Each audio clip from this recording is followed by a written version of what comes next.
Okay, the arc length stuff will be all over your AP test. There's two ways to do arc length. We're just going to focus on this one way here to start with. So this is if it's in like a y equals equation. You're going to use this formula. So if it's a y equals equation, all you're going to do is the integral from your x value to your x value. So like for this one here, we're going to choose the x values. So we'll be going from 1 up to 4. And then we're going to put dx in the back. So with the next question, we're going to put a dy in the back. And we're going to get it so that it's an x equals equation. And then we're going to put this as f prime of y rather than f prime of x. So if you're doing it with respect to x, you want your x's on here. You want your derivative with respect to x. And if you have a dy back here, because maybe it's easier, it's the only way to do the problem, then you're going to put your y's on your limits. And you're going to have f prime of y. So we'll do an example of each, okay? But you need to know this formula. It's one of those at the end when we're studying for the AP test that you're going to star and make sure you have memorized. So obviously memorize it for your quiz and test here, but then also when we get to the end, we'll memorize it again. So it's just the square root of 1 plus the derivative squared. So find the length of the arc. We're going to start by setting up our integral. So what are my parameters or my limits here? 1 to 4 we said. And then just put a square root. And we do 1 plus, so we need to find what the derivative is in order to plug it into here. And then we're going to make sure that we square it. And then in the back, I'm going to have my dx. So you want to get your setup first, or get your derivative first. If you want to do it that way, that's fine. So I want to get my y equals by itself. So I'm going to have y equals what? The square root of x cubed, or x to the 3/2 will be easier for the derivative. So if I find the derivative, it's going to be what?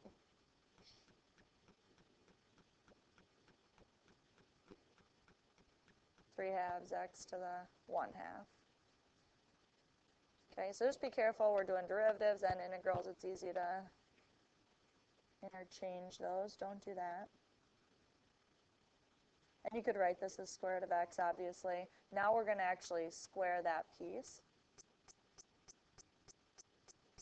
And a lot of times with these, like with all the other lessons, it's taking the integral sometimes is the hardest part. So if I square this, I'm going to get 9/4. And then square this, and I'm going to get x. And then in the back, I still have my dx. Okay, and you can just go from here. Some people might choose to try to get a common denominator to simplify that. You sure can. At this spot, I would just do a u substitution. It's going to be a little quicker, but if you decided to get a common denominator and try to go from there, you could. So if I'm doing a u substitution, what would I make my u? 1 plus 9/4 x. And then the derivative of that is 9/4 dx. So I'm getting dx by itself. You're going to have 4/9, right? Du. And some people, especially by the end of BC, because we do so many integrals where these, when you're doing a u substitution with your u equaling a linear function, we're probably going to skip past doing the u substitution all the time because we're going to do them so much. And I'll show you the shortcut after we work through it here. I've showed it to you already, but this one looks more complex. So. Okay, so in our integral, I'm going to not write equals. I'm not going to put my limits on it because I'm switching it to u's. This is going to turn into the square root of u, or u to the 1/2. And my dx turns into 4/9 with the du. So the 4/9 you can take out front.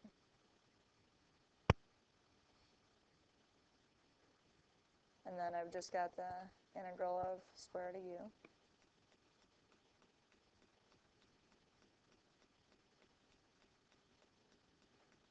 So then this is going to turn into u to the what?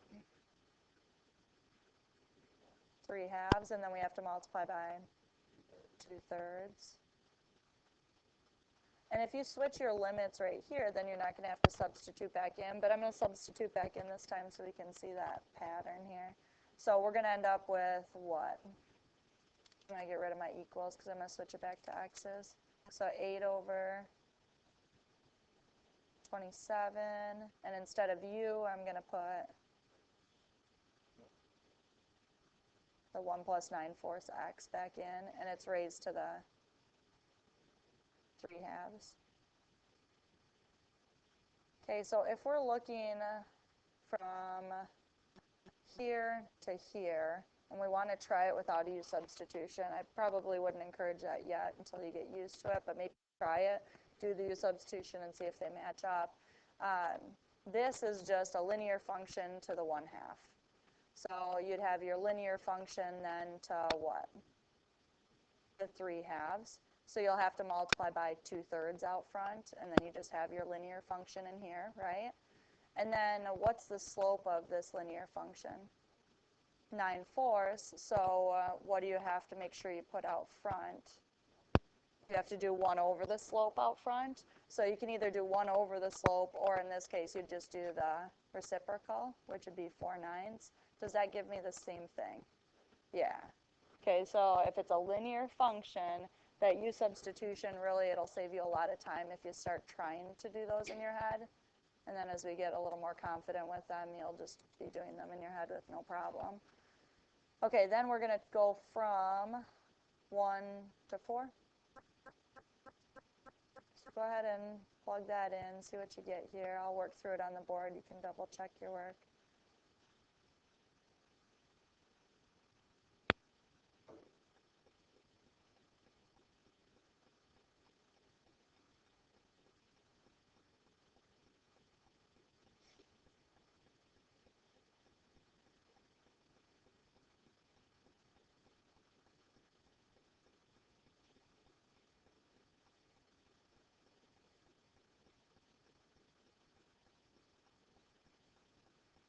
And if this is the AP test and it's free response, just circle your answer here. It's correct to 3 decimal spots. Otherwise, we can use our calculator. We can try to simplify it. Maybe it's a multiple choice question where we have to simplify. So I'm going to try to simplify it some by using square roots and stuff. But I don't think this one simplifies super nice because we've got 10 to the 3/2, which isn't a perfect square. This was a free response. Yep, this is correct to 3 decimal spots. As long as it's all numbers, and if they type in their calculator, they have it correct to 3 decimal spots, you can leave it like that.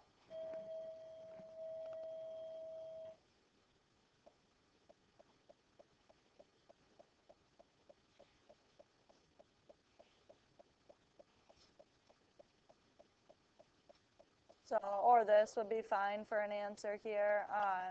The denominator would actually clean up quite a bit here. So I'm just going to show you how that works. I think you guys, some of you guys are catching on to this stuff.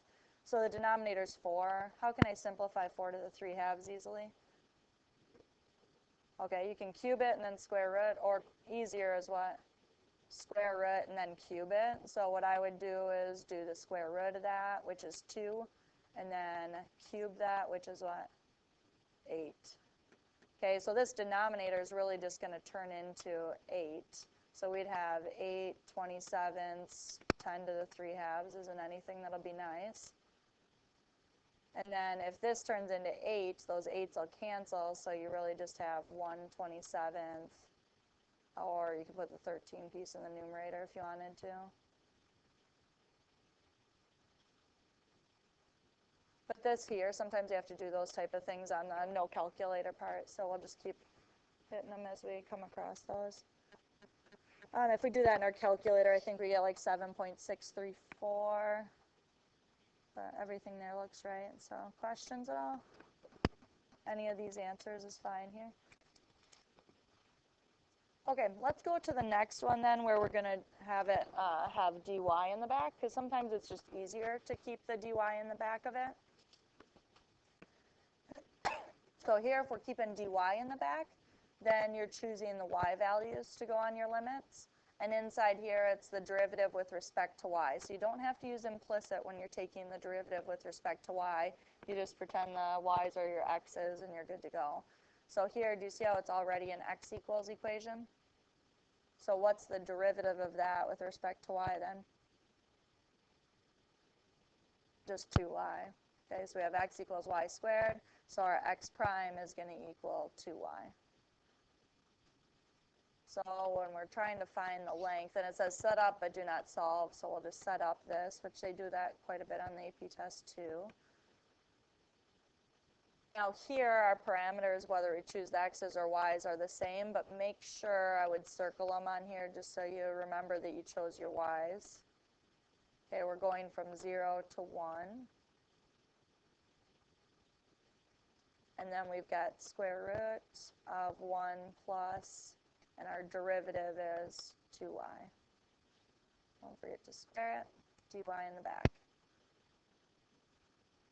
And it would probably be written more like this, 0 to 1, square root of 1 plus 4y squared.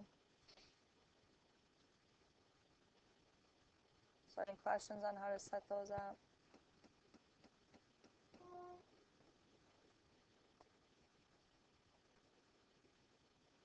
Okay, and actually evaluating this integral is a lesson that we skip because it's never on your AP test, so yeah, so we don't have to evaluate that one. What? It says it's the derivative with respect to y. So then you're treating y as your independent variable. Okay, we're back here, we're doing the derivative with respect to x. Well, you could do it either way. So we could have done this one the other way if we wanted to. We'd get the exact same answer. So with this one, if we were setting up our length, and we were doing dy in the back, we would go from 1 to 8, and in here we'd have 1 plus, and then you would just solve this for x equals. So it'd be y to the 2/3, right? And then you'd take the derivative and plug that in here. If you evaluated the integral, you get the exact same answer. Okay, so that's how we can find the length of the curve. Now, if you guys haven't really thought about this, you're talking about the curve of a function. So we've got a function like this, and we're trying to find how long that is. You know, it's not necessarily a linear function. It's that curved function, but we can find the length of any function using this. Okay? Huh? I don't know what you're saying. Oh, yeah. That's the left Riemann sums and those type of things. Or are you talking about this one with the trapezoidal? Oh. Yeah, but that's when you're using the Riemann sums, you're finding the area under the curve. This is not finding area. This is finding how long that curve is. Does that make sense? Okay. Like here, it's gonna use a trapezoidal rule, so it might be confusing to you right away, but when we get through it, if you're confused, ask. But they could ask, like the arc length are a lot of times in free response questions. So you have to, show your work to find the arc length. You have to know the formula, but they're not overly difficult to solve the integrals typically, or they give you a calculator, or they say set it up but do not evaluate. There's plenty of integrals that are, difficult to solve on there. It's not typical to go with these ones. That doesn't mean you won't see them in your homework, and they might do that on the AP test this year, who knows. Okay, so first we're just going to set up an integral for the length of the arc, and here's our equation. I'm going to do the way we're used to, setting this as a y equals equation. So we'd have 1 over x. And we're going from the point 1, 1 to the point 2, comma a half. So these points are on that curve, and we're trying to find the length between those 2 points. So let's set up our integral here. How are we going to start? What are my limits going to be? 1 to 2, right? Because I'm getting it so that it's set up with respect to x here.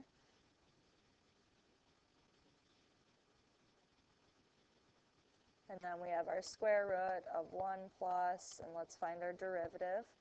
So the derivative of this is what? Negative 1 over x squared. And remember, you're squaring that negative, so it'll end up going away. Still write it down here, though.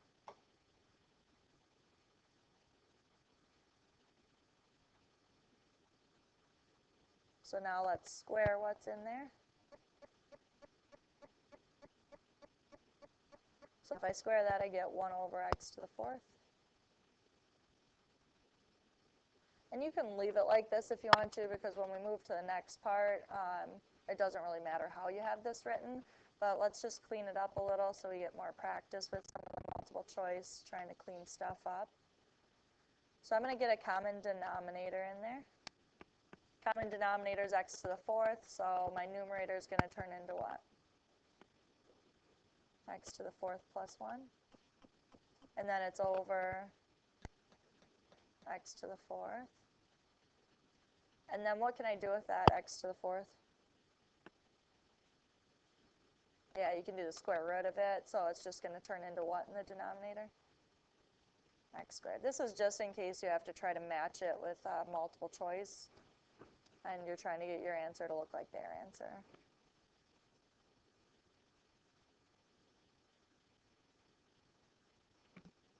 Okay, so we've got our integral, but really any of those would work, so all of those are accurate. Okay, so now it says here, use a trapezoidal rule with n equals 10 to estimate the arc length. This is the arc length right here. Okay, it's not like evaluated, but that is the arc length. So if we evaluate this using, trapezoidal rule or using our calculator or whatever, we're finding the arc length now. We're not finding the area under, we're finding the area under this curve, but it represents what the length of that arc actually is. Okay, so using the trapezoidal rule, am I going to get an exact answer? No. But when they say use the trapezoidal rule, their answer will match what you'd get doing the trapezoidal rule, not what you would get plugging this into your calculator. So if you just plug that in your calculator and you get the answer and you circle that, that's not doing what they asked, so you're circling the wrong answer, okay? So make sure you use trapezoidal rule. In your homework, you're going to use trapezoidal rule for some of them. N equals 10, so we're going to split it up into 10 chunks there. And we're going from where to where? 1 to 2. So if we're going from 1 to 2, and we're splitting it into 10 pieces,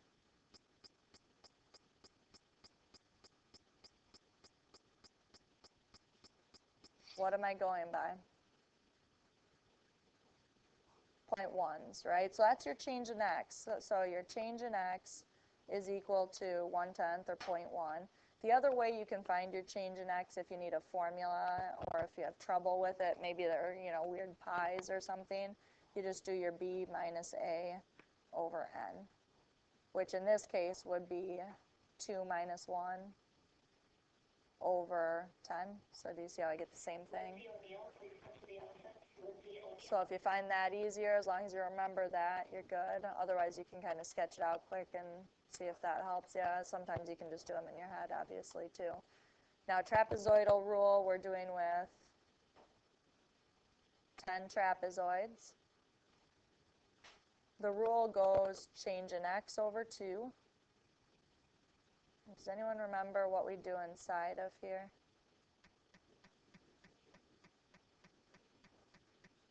Yeah, the first and last we don't do anything with, right? So we're doing our first term where we're not multiplying by anything, and I'll just put x sub n here. Our last term we're not doing by anything. And what do I do with all the middle pieces? Multiply by 2. Okay, so we're going to take this one times 2. So this is just the general rule here.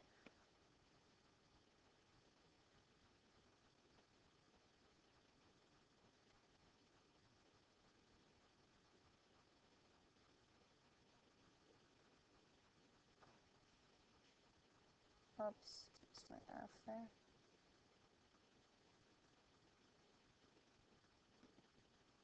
Okay, so for this particular one, our change in x is 0.1. So we're doing 0.1 over 2. And I'm finding my function at what spot first? 1. And then I'm doing 2 times my function at 1.1. And I'm going to do the dot, dot, dot now. And the last one I multiply by 2 is when my function is what? 1.9, and then I'm leaving my value at 2 alone.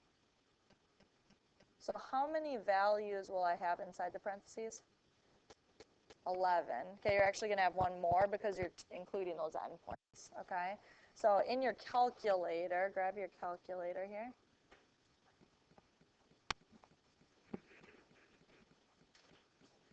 What am I putting into my calculator? And this is where some people get confused.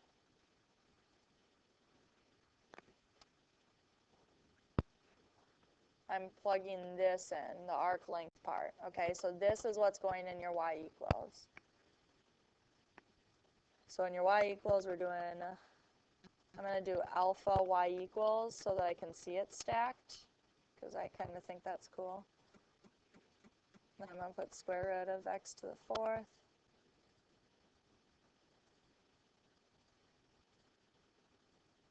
Plus 1 on top. And then on the bottom we got x squared. And then what's the easiest way to do this? Table. So I'm going to go table set, and I'm going to start where? 1 and go by 0.1. And then look at your table. We got all those values here. And my table actually just goes from 1 to 2, so I'll make it larger here so you can check if your table's matching that. Now in your calculator, let's say we want this more than 4 decimal spots, just scroll over top of your y, and it gives you a bunch down here. Okay, so if you need more decimal spots than it's giving you, because maybe the number is 1,414.2, and you're like, I need to be correct to 3 decimal spots, you can scroll over it. It'll give you the whole number, not the whole number, but you know, it'll give you a lot more decimal spots down here. So then when you're actually doing this, to find your value, what number is this going to turn into out front if we have 1/10 divided by 2? 1/20th. Okay, so you're going to make sure you take your answer times 1/20th, but you're taking this value and then 2 times all of these in here, and then you're leaving this value alone. Okay, and then times 1/20th. So I'll give everyone 90 seconds to get that done. You might have to write down a bunch of those numbers. I don't know any way to store those. Does anyone know a way to store those?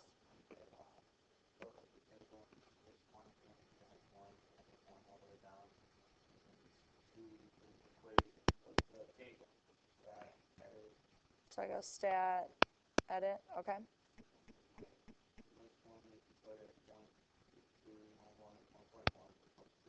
Okay, so I'm putting in my x values?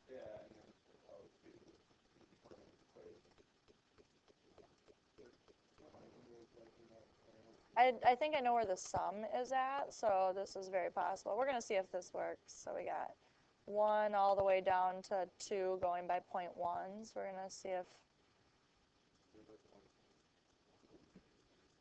my answer is 1.133 on my paper, so yep, that sounds right. Did you just write them down, or did you do it this way? Wrote them down, yeah, and that works. I just like to see if we have, you know, shortcuts we could actually use, because sometimes that's super helpful. Okay, and then do you go up to L2 on top of it? And then you say what? Okay, so I put this formula in, and you put your L1s there. I get what you're saying, yeah. So then we're going to type the equation in here. You definitely don't have to use this, but it's kind of neat.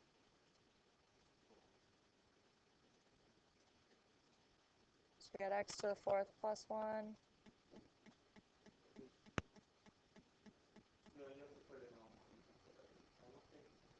Oh, no, I know what you're saying, duh. I said it, and then I just didn't do it. So second L1's here, so we got L1 squared. I need to switch that other one to an L1.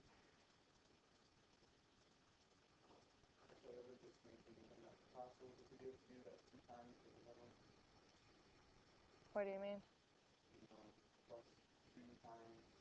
Yeah, yeah.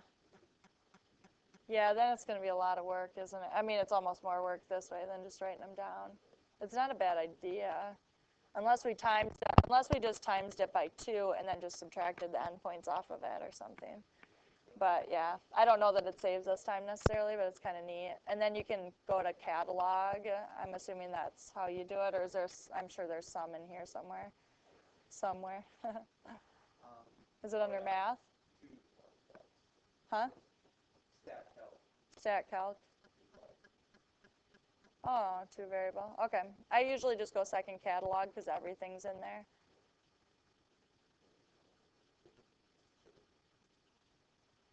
And then just calculate it. Yeah. So our sum then is this one here, right? Or are those my x's? I want my y's. Here we go. So the sum of my y's I've got here. Then you have to times it by 2 still. And then you'd have to subtract the endpoints, right? And then you'd have to times by 1/20th. But it should get you the same thing. That's kind of cool. It's okay if you don't, you know. I guess if you have like 100 variables, you probably ought.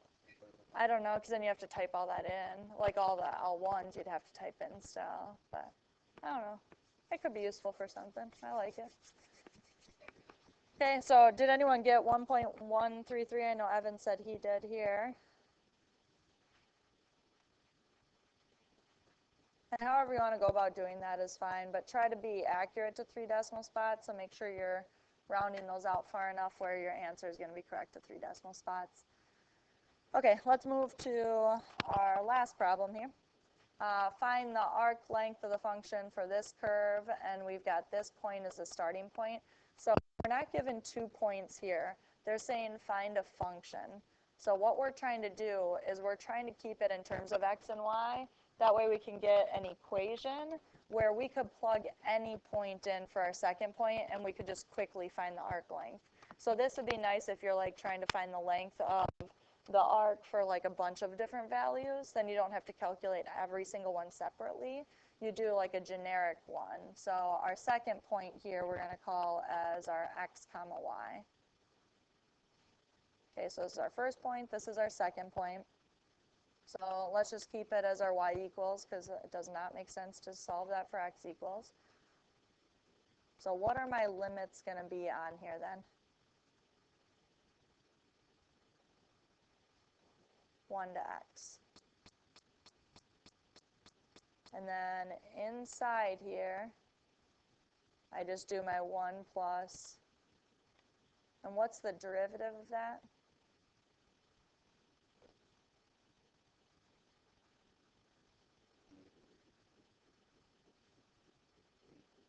Yeah, so minus 1 over 8x this will be, because you have the negative 1/8 times 1 over x, so negative 1 over 8x. And this one's really cool because the algebra works out so nice. So I like this question. Oh, I should probably, being I'm going to be plugging in x, I should probably make these into a different letter, maybe t's or something.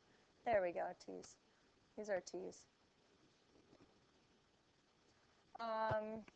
Well, I mean, you could. The problem with that is when you get done with this, then you have an equation where you can plug any x coordinate into it for any point on that curve. So I would want to keep that as x, I think. Okay, so let's try to clean this up. So we're going to actually square this out using, FOIL there, or distributive property.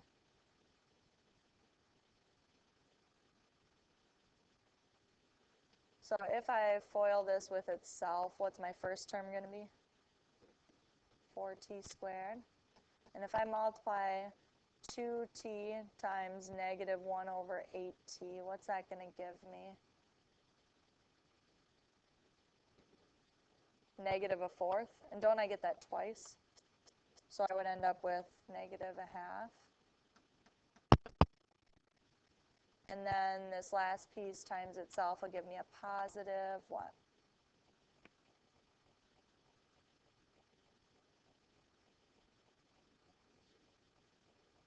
1 over 64, and the t squared's in the bottom, right?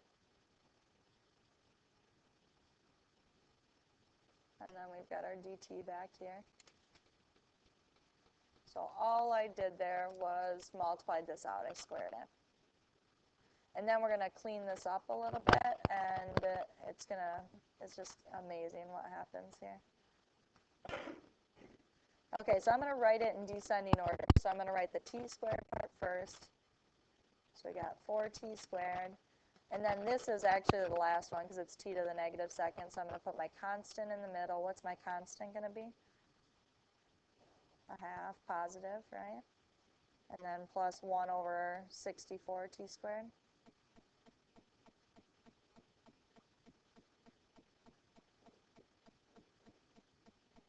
Oh yeah, I forgot my square root.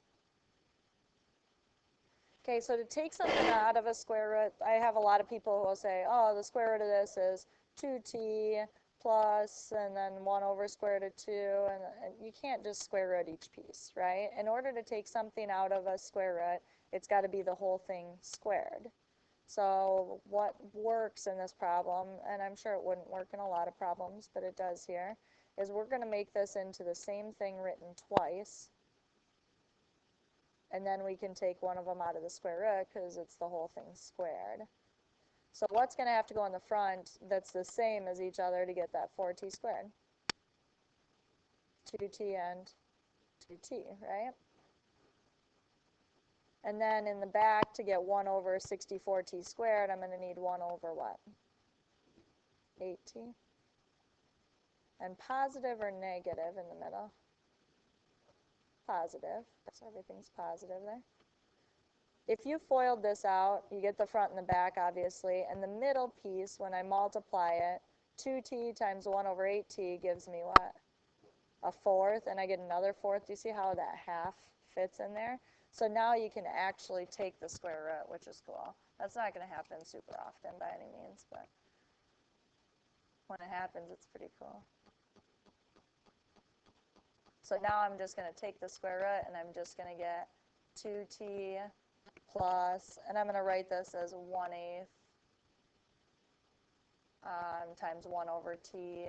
That way you might see it a little bit better what the integral is going to be there. So when I take the antiderivative of 2t, I get what? T squared. And then I've got the 1/8. And what is the integral of 1 over t? Natural log of the absolute value of t.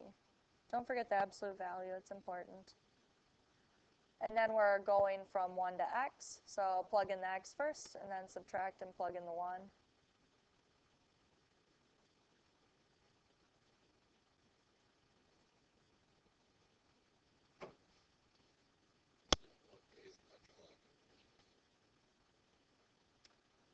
No, because this is a constant out front. Whenever you have a constant out front, you can keep your constant out front here and then just take the derivative of that. Okay, think if you took, the integral of that.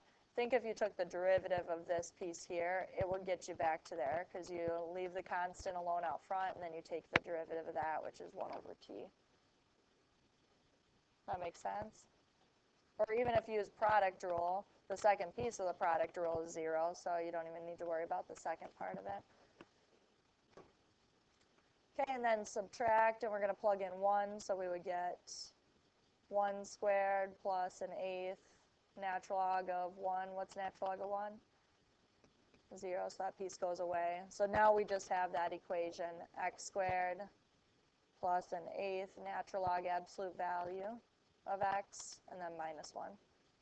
So now you could pick any point on that curve, any x value for a point on that curve, and this would tell you what the length is from our initial point of 1, 1 to that point on the curve. And we could put it in our y equals and actually look at it and see if that would help anybody. Any questions on that? So when it says to write a function and you're only given one point, treat your other point as x, y, and then you can actually come up with like this function here that you could plug anything into. Okay? Homework here, I don't think it's on your paper, so you'll want to write it down. 1 to 17, every other odd. 19, when you get to 23 and 25, use trapezoidal rule, just like we did in the notes. Okay, trapezoidal rule is on your AP test, so you want to practice that. Your answers might not match then exactly, but they should still be pretty close to what the book has. So. And then 33 in the back there.